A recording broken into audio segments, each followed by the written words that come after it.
जम्मू कश्मीर के शोपियां में कश्मीरी पंडितों पर आतंकवादियों ने फायरिंग की है। आतंकवादियों की फायरिंग में एक कश्मीरी पंडित की मौत भी हो गई है। गोलीबारी की घटना में एक व्यक्ति घायल हुआ है। आपको बता दें कि सेब के बाग में आतंकियों ने ये फायरिंग की है। और जम्मू कश्मीर से ये अपडेट आ रही है, आप तस्वीरें देखिए।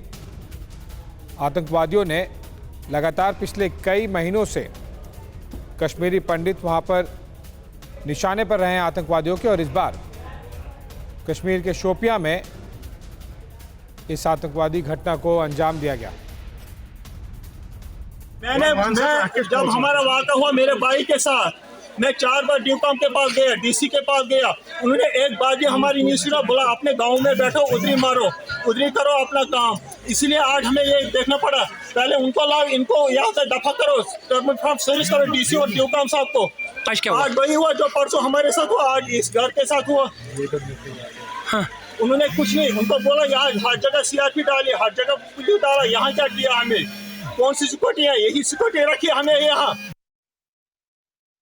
इस धूमधाम से आजादी का अमृत महोत्सव मनाया गया, और जिस धूमधाम, जोश, जज्बे, उत्सव और उमंग के साथ कश्मीर के लोगों ने तिरंगा झंडा अपने घरों में फहराया, उससे इन कायर पाकिस्तानी आतंकवादियों को बड़ी तकलीफ हुई है।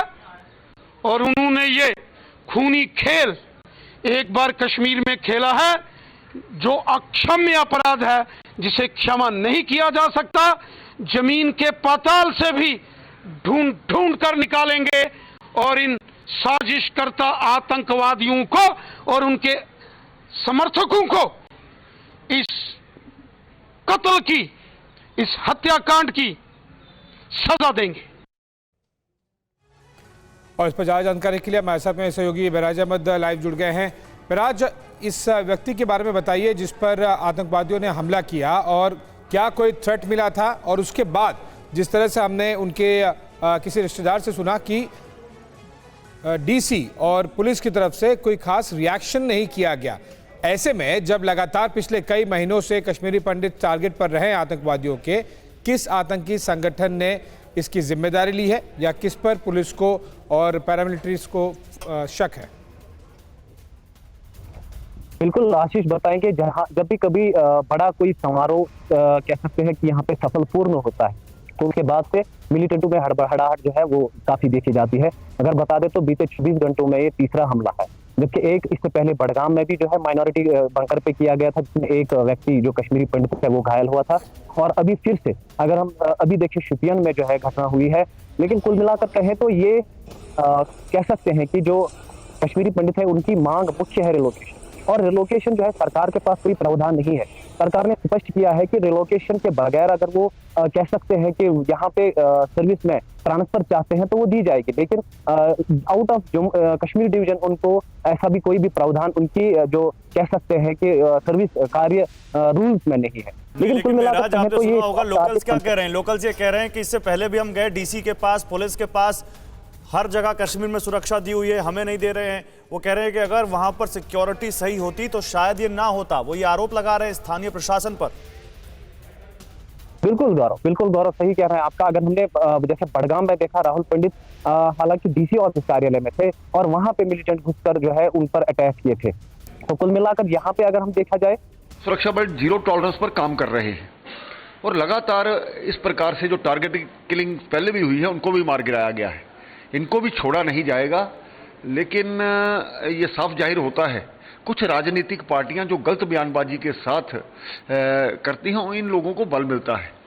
तो अब ये काबिले बर्दाश्त तो नहीं है। एक जो मुहिम हमारे कश्मीरी पंडित समाज को वापस लाने की कोशिश की जा रही है, उसमें अपना ये विघन डालने के लिए इसको किया गया है। लेकिन जल्द ही उम्मीद करनी चाहिए, इस प्रकार की जब कोल्ड वार होती है तो इस प्रकार के बलिदान होते हैं, उनकी बलिदान व्यर्थ नहीं जाएगा, जल्द उनको मार गिराया जाएगा।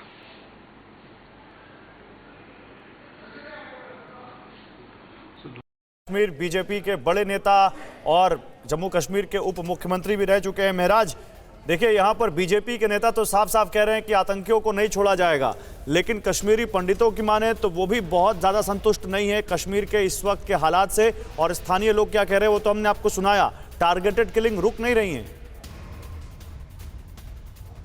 बिल्कुल गौरव, आपका कहना सही है, टारगेट किलिंग रुक नहीं रही है। वही ऐसी किलिंग सुरक्षा व्यवस्था पर बार बार सवाल खड़ा कर देती है। इससे पहले भी हमने देखा बांडीपोरा में भी एक मासूम को मारा गया, जो रात के बीच में कहा जा रहा है कि वॉशरूम निकला था, उसके बाद से कह सकते हैं कि उस पर हमला किया गया था, जो कि बाहर का प्रवासी मजदूर था। तो कुल मिलाकर कहे कि सुरक्षा एजेंसी पे काफी चुनौती और चैलेंज है कि इसको वो इस टारगेटेड किलिंग को कैसे रोकेंगे। तो देखिए, जम्मू कश्मीर के शोपिया से तस्वीरें हम आपको दिखा रहे हैं, परिवार में कैसे मातम है और कैसे एक और कश्मीरी पंडित सुनील भट्ट की यहां पर हत्या कर दी है कश्मीर आतंकवादियों ने। टीआरएफ का नाम आ रहा है इसमें एक बार फिर से महराज, और कहा जा रहा है कि लश्कर का जो एक्सटेंशन है टीआरएफ, उसने ही इस घटना को अंजाम दिया है। तो कुछ उनकी तरफ से इस बारे में कोई रिएक्शन, टीआरएफ ने कुछ इसके बारे में बात, कुछ जैसा कि अक्सर एक पैटर्न होता है, फिर वो एक चिट्ठी छोड़ते हैं और वार्निंग देते हैं, ऐसा कुछ हुआ क्या?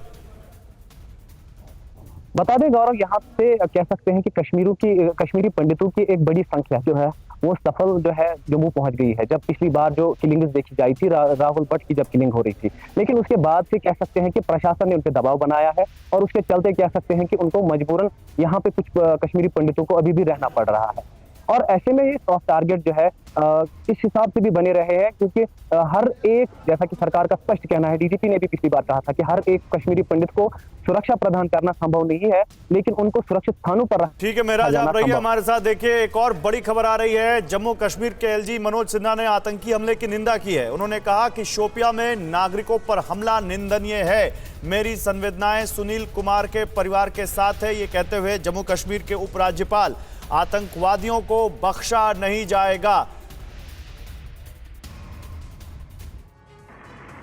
कश्मीर में टारगेट किलिंग का सिलसिला थम नहीं रहा है। घाटी में चुन चुनकर कश्मीरी पंडितों की हत्याएं हो रही हैं। आतंकियों ने घाटी में एक और कश्मीरी पंडित की हत्या कर दी। शोपियां में सुनील नाम के कश्मीरी पंडित की गोली मारकर हत्या कर दी। खून खौलाने वाली इस आतंकी घटना को दहशतगर्दों ने शोपियां के चोटी गांव में अंजाम दिया। आतंकियों की फायरिंग में सुनील के भाई पीतांबर नाथ को भी गोली लगी। आतंकियों ने सुनील और पीतांबर नाथ दोनों भाइयों पर सेब के एक बाग में हमला किया। इस घटना के बाद से घाटी में फिर से कश्मीरी पंडित दहशत में हैं। मई जून के महीने में घाटी में 9 लोगों की हत्याएं हुई थी। जनवरी से अब तक घाटी में 20 लोगों की हत्याएं हो चुकी हैं। ऐसी घटनाओं के बढ़ने से कश्मीरी पंडित घाटी से पलायन भी कर रहे हैं। इन घटनाओं के विरोध में सरकारी कर्मचारियों का प्रदर्शन भी हो चुका है। हैरान करने वाली बात यह है कि घाटी में अगस्त के महीने में आतंकी हमले ज्यादा देखे गए हैं। 15 अगस्त को सुरक्षा बलों पर ग्रेनेड से हमला किया गया। बडगांव में ग्रेनेड अटैक किया गया। उससे पहले 14 अगस्त को नौहट्टा में पुलिस पार्टी पर हमला हुआ था। 12 अगस्त को बिजबेहरा और बांदीपोरा में भी आतंकियों ने हमले को अंजाम दिया था। महराज के पास चलते हैं। महराज, वहां पर सेब के बाग में ये फायरिंग की कश्मीरी पंडितों पर आतंकियों ने। सुनील कुमार भट्ट की तो मौत हो गई है, लेकिन एक और बताए जा रहे हैं जिनकी हालत इस वक्त गंभीर है, उनके बारे में क्या अपडेट है? बिल्कुल बता दें, जैसे ही घटना हुई उसके बाद से पूरे इलाके में जो है एक सनसनी फैली हुई है और तुरंत जो लोग हैं वहां पे पहुंचे हैं और उसके बाद से पुलिस ने अपनी कार्रवाई की है। लेकिन बताया जा रहा है कि जो दूसरा व्यक्ति भी घायल है उसकी भी कह सकते हैं कि जो हालत है वो गंभीर बनी हुई है। कुल मिलाकर बताया जा रहा है कि ये दोनों भाई है आपस में और घात लगाकर इन पर क्या कह सकते हैं कि पूरा रेकी करके इनकी मूवमेंट की, उसके बाद से हमला किया गया है। लेकिन फिर से सवाल यही है कि गवर्नर अगर एक तरीके से सहानुभूति जताते हैं तो दूसरे तरीके से इसके लिए एक खास मैकेनिज्म अभी तक सामने नहीं आया है सरकार की तरफ से।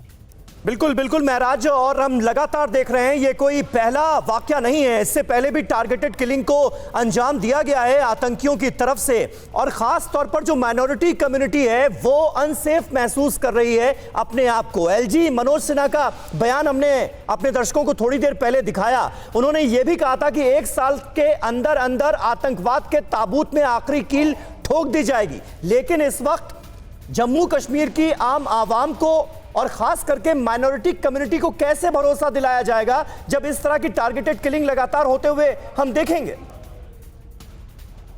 बिल्कुल समीर, बता दें आपको कि पिछली बार जब टारगेटेड किलिंग देखी गई, जब राहुल भट्ट को मारा गया, उसके बाद सरकार बहुत सक्रिय थी और यहां तक भी कहा गया कि कश्मीरी पंडितों से जीपीएस लोकेशन से उनका मूवमेंट जो है ट्रैक किया जाएगा।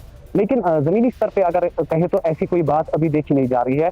लेकिन सवाल फिर से वही खड़ा होता है कि सुरक्षा एजेंसी कैसे इतने बड़े इनपुट को मिस कर सकती है कि मिलिटेंट ऐसा कर सकते हैं। और वही पे सवाल ये भी है कि अगर इनपुट था तो फिर मिस कैसे हुआ सुरक्षा एजेंसी को। इनका जो जवाब है वो निसंदेह जानने के लिए सभी उत्सुक है, लेकिन कुल मिलाकर कहें तो कश्मीरी पंडित एक के बाद एक जो है। ठीक है महराज, आप नजर बना रही है, आगे जो भी अपडेट होगा आपसे लेंगे, लेकिन फिलहाल बहुत शुक्रिया आपका इन तमाम जानकारियों के लिए।